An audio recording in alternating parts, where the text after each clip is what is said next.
আপোনালোকে বাৰু পটল এই ধৰণে বনাই খাইছেনে? যদি খোৱা নাই এবাৰ বনাই খাই চাব। পটল খাই বেয়া পোৱাসকলেও এই ৰেচিপিটো বনালে আঙুলি চেলেকি চেলেকি খাব। নমস্কাৰ বন্ধু বান্ধৱীসকল, দীপিকা কিটচেন এণ্ড ব্লগছৰ আন এটি ৰেচিপিলৈ আটাইকে আদৰণি জনালোঁ। কেৰাহী এটা গৰম হ'বলৈ দিব আৰু আনফালে পটলখিনি বিলাহীখিনি কাটি ল'ব। এটা মিক্সি জাৰত পিঁয়াজ বিলাহী জলকীয়া দি দিব আৰু এটা ধুনীয়া পেষ্ট বনাই ল'ব।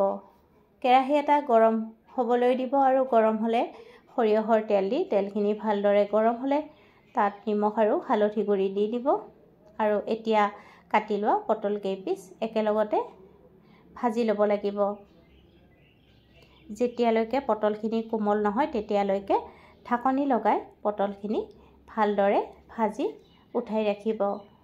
যদি আপোনালোকৰ ৰেচিপিটো ভাল লাগে তেতিয়াহ'লে ভিডিঅ'টোত লাইক কমেণ্ট শ্বেয়াৰ আৰু দীপিকা কিটচেন এণ্ড ব্লগ চেনেলটো যদি এতিয়ালৈকে ছাবস্ক্ৰাইব কৰি ৰখা নাই প্লিজ চেনেলটো ছাবস্ক্ৰাইব কৰি কাষত থকা বেল আইকনটো অন কৰি ৰাখিব।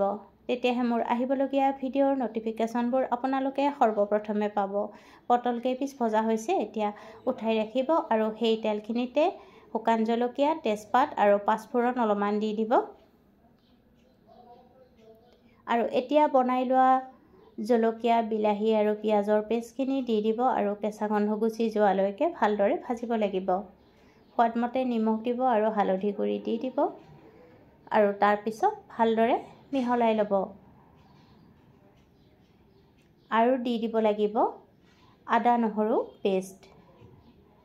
তাৰপিছতো খুব ভালদৰে ভাজিব লাগিব।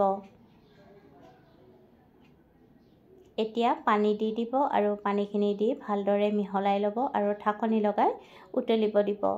যেতিয়া ভালদৰে উতল আহিব তেতিয়া ভাজি থোৱা পটল কেইপিচ দি দিব আৰু দি ভালদৰে মিহলাই ল'ব। আপোনালোকে বাৰু পটল খাই ভাল পায়নে? যদি ভাল নাপায় তেতিয়াহ'লে এই ৰেচিপিটো ট্ৰাই কৰিবচোন। এতিয়া কাশ্মীৰী ৰেড চিলি পাউডাৰ, জিৰা গুড়ি, গৰম মছলা গুড়ি, মিট মছলা দি দিব আৰু দি ভালদৰে মিহলাই পুনৰ ঢাকনি লগাই পটলখিনি সিজালৈকে ঢাকি ৰাখিব লাগিব। এতিয়া নমোৱাৰ আগে আগে তাত কচুৰি মেথি অলপমান দি ভালদৰে মিহলাই গেছৰ জুই নুমুৱাই ৰাখিব।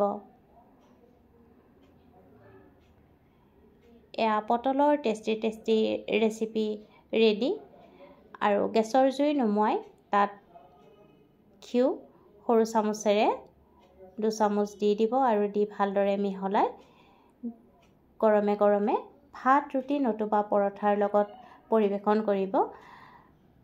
যদি ৰেচিপিটো ভাল লাগে ভিডিঅ'টোত লাইক কমেণ্ট শ্বেয়াৰ আৰু চেনেলটো ছাবস্ক্ৰাইব কৰি ৰাখিব আৰু আপোনালোকৰ বহুমূলীয়া সময় উলিয়াই ভিডিঅ'টো শেষলৈকে চোৱাৰ বাবে আপোনালোকক অশেষ ধন্যবাদ জনালোঁ।